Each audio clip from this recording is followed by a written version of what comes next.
Dans un village où la beauté pouvait ouvrir les portes des rois, mais aussi réveiller les pires jalousies, vivait Enosi Okocha. Une jeune femme adorée, respectée, promise à la royauté. Mais derrière les sourires, derrière les chants et les bénédictions, une ombre grandissait. Une ombre qui allait transformer son destin en une lutte contre la douleur, la trahison et la magie la plus obscure. Ce que personne n'imaginait, c'est que l'amitié pouvait devenir une arme, que la jalousie pouvait briser une vie, et que le cœur d'une femme pouvait être condamné par celle qu'elle aimait le plus. Aujourd'hui, je vais vous raconter l'histoire bouleversante d'Enosi, celle qui devait devenir reine, mais qui fut jetée dans la honte, la folie et le désespoir. Une histoire où les dieux observent, où les secrets éclatent, où la vérité finit toujours par revenir même après la nuit la plus longue. Installez-vous. Respirez. Voici l'histoire d'une destinée volée, et d'une renaissance plus forte que la malédiction elle-même. Vous avez dit, Ona, je t'en supplie, touche-moi encore un peu aujourd'hui, murmurait Enosi au chasseur du village, tant sa détresse était profonde. Chaque jour, elle errait parmi les habitants, espérant trouver quelqu'un capable d'apaiser la brûlure incessante qui la consumait, une force mystérieuse qui semblait la dépasser et la rendre presque folle. Les jeunes hommes, en la voyant arriver, ricanaient entre eux et lui faisaient des gestes provoquants, la plongeant dans une honte qui effaçait sa beauté pourtant reconnue de tous. Pourtant, autrefois, Enosi Okocha était la fierté de son village, une jeune fille si splendide que certains disaient qu'elle avait été façonnée par les dieux.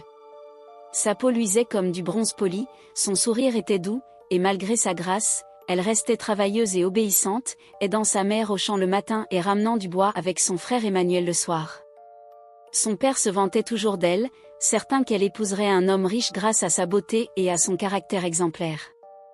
Mais la beauté attire parfois la jalousie, certaines jeunes femmes la sifflaient et la critiquaient dès qu'elle passait. Un jour, alors qu'elle revenait du marché, un groupe de filles renversa volontairement son panier de tomates et piétina ses récoltes. Alors qu'elle s'apprêtait à l'encercler, Shidama, la fille redoutée de Mamake, une femme à la réputation inquiétante, intervint et chassa les agrestrices. Touchée, Enosi se lia rapidement d'amitié avec elle, malgré les avertissements de sa mère qui craignait l'influence de Mamake. Les deux jeunes filles devinrent inséparables, partageant leurs tâches quotidiennes, leurs rires et leurs confidences, même si Shidama ressentait parfois une pointe de tristesse en voyant tous les hommes admirer uniquement Enosi. Un après-midi, alors qu'un cortège royal traversait le village, le prince s'arrêta brusquement en apercevant Enosi. Ébloui par sa beauté, il demanda à la rencontrer. Émue et intimidée, elle répondit poliment, tandis que Shidama, à l'écart, observait la scène avec une joie débordante, imaginant déjà un destin royal pour son ami.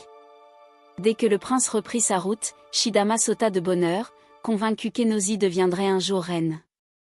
Les deux jeunes femmes rentrèrent en riant, inconscientes du fait que cette brève rencontre ouvrirait bientôt une voie dangereuse, un chemin qu'aucune d'elles n'était réellement prête à suivre. Sous le manguier, Ngozi accueillit son amie avec un sourire chaleureux et les deux jeunes femmes s'assirent en bavardant comme des sœurs, jusqu'à ce qu'un garde du palais s'approche et demande respectueusement « Es-tu Enosi, fille de Mayo Okocha ?» Lorsqu'elle acquiesça, il lui remit un sac cadeau richement décoré, expliquant qu'il provenait du prince.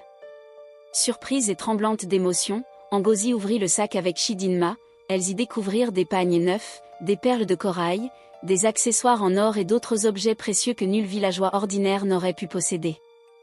Submergée de gratitude, Ngozi offrit un pagne et un ensemble de perles à son amie, qui la remercia avec émotion avant de rentrer chez elle.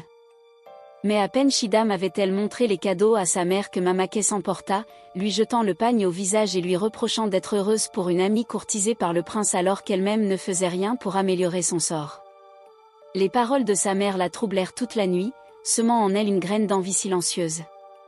Pendant ce temps, le prince se rapprochait de plus en plus d'Ngozi, dont la douceur et l'humilité l'avaient charmé, et tout le village fut bientôt au courant de leur relation, bien qu'ils demeurassent respectueux en attendant le mariage. Lorsque Shidama accompagna Ngozi au palais, la beauté du lieu la bouleversa et une pensée insidieuse lui traversa l'esprit, et si c'était moi que le prince épousait? La graine plantée par sa mère grandit encore. Quand le prince demanda officiellement la main d'Ngozi, tout le village en parla, certains célébraient, d'autres doutaient de sa force pour la vie royale, mais rien ne changeait la décision du prince. Avec les préparatifs du mariage, Ngozi devint très occupée, délaissant malgré elle Shidama, qui se sentit blessée et oubliée.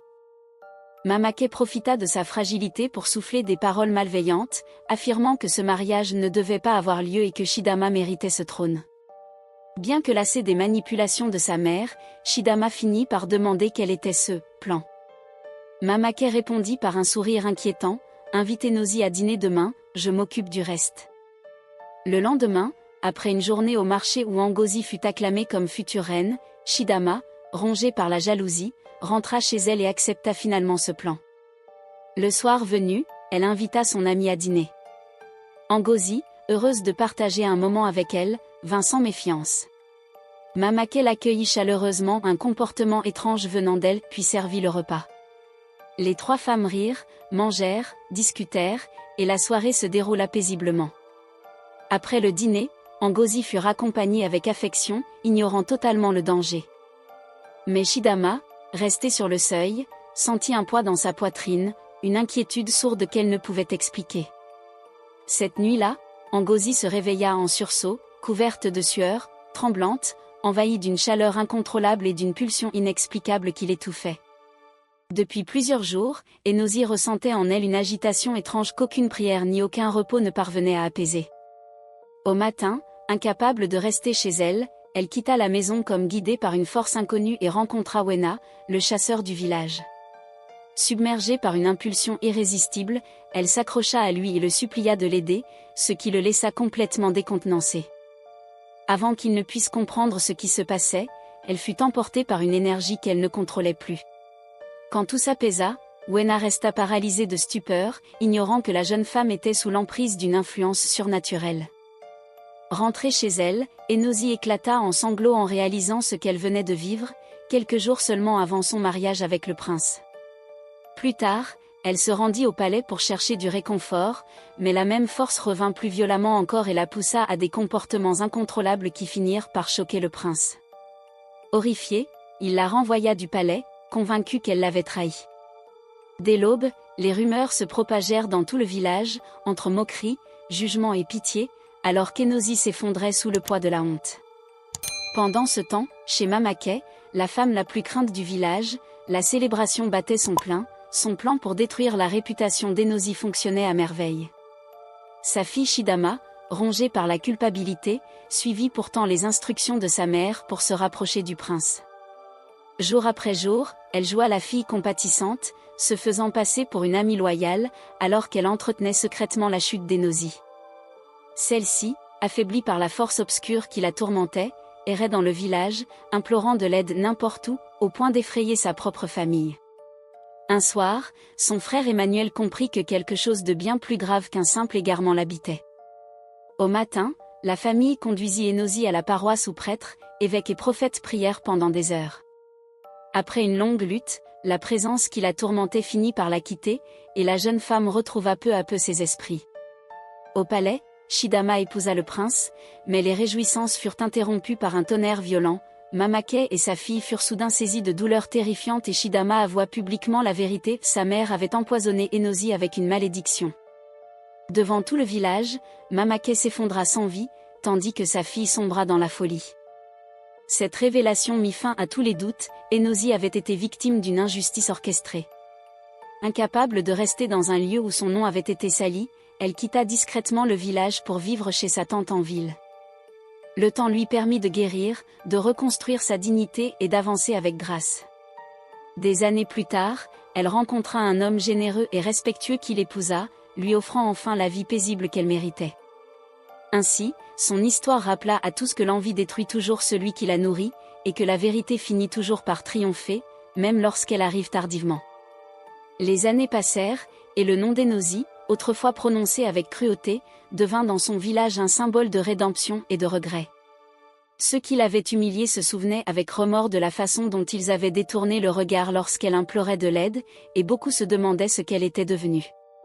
Le prince lui-même, malgré sa nouvelle union détruite par la folie et la mort, vivait désormais dans une mélancolie silencieuse. Dans ses nuits sans sommeil, il revoyait le visage d'Enosi, ses yeux doux et sincères qu'il n'avait pas su défendre. Pendant ce temps, dans la ville où elle résidait désormais, Enosi bâtissait une nouvelle vie. Son mari, Nkem, un professeur humble et patient, l'aimait non pas pour sa beauté bien qu'elle l'eût encore, mais pour sa force et sa capacité à sourire même après l'orage.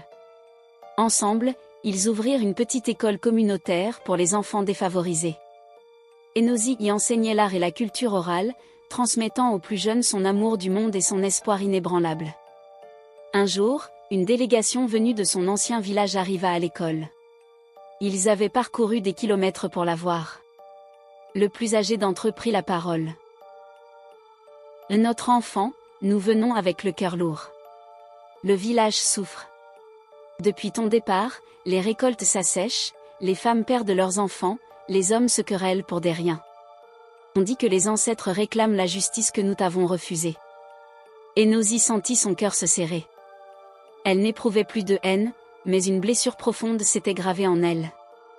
Nkem lui prit la main, la laissant libre de choisir, pardonner ou tourner définitivement la page. Elle accepta de retourner au village non pas pour regagner une couronne perdue, mais pour offrir une guérison que personne d'autre ne pouvait apporter. Lorsqu'Enosi franchit l'entrée du village, un silence lourd tomba sur la place. Les enfants la regardaient avec admiration, les adultes avec honte. Le prince, vieilli par le remords, s'avança en premier. Il tomba à genoux. « Pardonne-moi. J'ai été faible. » Elle le releva doucement. « Nous avons tous nos faiblesses. L'essentiel est d'apprendre et d'avancer. » Alors, dans un rituel public, elle donna sa bénédiction au village. On planta un nouvel arbre derrière la place centrale, un arbre que l'on nomma Aroa, qui signifie renaissance. À partir de ce jour, les calamités cessèrent peu à peu, les champs reverdirent, et les habitants apprirent à protéger la bonté plutôt qu'à la briser. Enosi ne resta pas, sa vie était ailleurs. Mais chaque année, elle revenait donner des livres, enseigner aux jeunes, rappeler par sa présence que la lumière peut renaître même des cendres. Et dans toutes les histoires contées sous le manguier du soir, on répète encore aujourd'hui. Ce n'est pas la beauté qui fait la grandeur d'une femme, mais son courage face à l'injustice. Avec les années, l'arbre Aroa devint le cœur symbolique du village. Ses feuilles rouges, couleur qu'aucun arbre n'avait jamais portée auparavant, étaient vues comme la marque spirituelle du pardon d'Enosi. Chaque saison, les habitants venaient déposer des offrandes, priant pour l'harmonie et la paix. Mais un soir, un bruit étrange résonna jusqu'aux cases, un vent violent, sec, qui traversa le village sans plier l'herbe. Les anciens sortirent de leur hutte, inquiets. Au pied de l'Aroa, une silhouette se tenait debout, immobile comme une statue. Ce n'était pas Enosi, mais quelqu'un qu'on avait cru perdu à jamais. C'était Shidama. Amaigrie, le regard profond et dérangé, elle semblait flotter entre deux mondes. La malédiction qui l'avait consumée n'avait pas pris sa vie, mais l'âme qu'elle portait ne lui appartenait plus complètement. Les villageois reculèrent, effrayés. Certains chuchotèrent qu'elle était revenue parce que l'esprit de Mamake la suivait encore. « Je veux la voir, » murmura-t-elle. « Je veux voir Enosi. » Le prince, témoin de la scène, sentit son cœur se serrer. Shidama, malgré sa trahison, n'était plus qu'une enfant égarée, victime du destin de sa mère. On dépêcha un messager vers la ville. Enosi arriva 3 jours plus tard, accompagnée de Nkem. Quand Enosi vit Shidama, elle ne reconnut pas immédiatement celle qui avait été sa sœur de cœur. Ses yeux n'étaient plus ceux de la jalousie mais de la souffrance. Enosi s'approcha doucement, les mains ouvertes. « Shidama, je suis là. » L'autre releva la tête. Pendant un instant, un éclair de lucidité traversa son regard. « Je t'ai détruite, et tu m'offres encore ton visage. »« Tu m'as blessée, oui, » répondit Enosi. « Mais la haine ne rend personne libre. » Les feuilles de l'Aroa frémirent, comme si l'arbre écoutait. Shidama éclata en sanglots. Ce fut la première fois, en plusieurs années, que des larmes coulèrent de ses yeux. Le village resta silencieux autour des deux femmes car ils comprenaient enfin que le pardon n'était pas faiblesse, mais force sacrée. Le lendemain, Enosi demanda au prince une faveur. Construire un sanctuaire sous l'Aroa, pour accueillir ceux dont les cœurs avaient été brisés par la jalousie, l'abandon ou la malédiction. Le prince accepta. Shidama, désormais sous la protection d'Enosi et de Nkem, y fut la première résidente. Lentement, soignée, nourrie et entourée, elle retrouva des fragments d'elle-même. La folie ne la quitta jamais complètement, mais elle apprit à vivre entre ses ombres, dans un lieu où plus personne ne la jugeait. Et les générations à venir. Des années plus tard, les enfants du village racontaient cette histoire devant le sanctuaire, comme une fable pour guider les cœurs. La beauté attire l'envie. L'envie attire la chute. Mais le pardon attire la guérison. Enosi, désormais considérée comme une mère spirituelle du village, ne chercha jamais de trône. Son royaume était la paix qu'elle semait dans les vies brisées. Et une nouvelle légende naquit. Lorsque quelqu'un touchait les feuilles rouges de l'arroa avec un cœur sincère, ses blessures invisibles commençaient à guérir lentement, mais durablement. Personne ne sut si c'était une magie réelle ou la force du pardon d'Enosi devenue mémorable. Mais tous savaient une chose. Là où la douleur est née, la lumière peut renaître encore.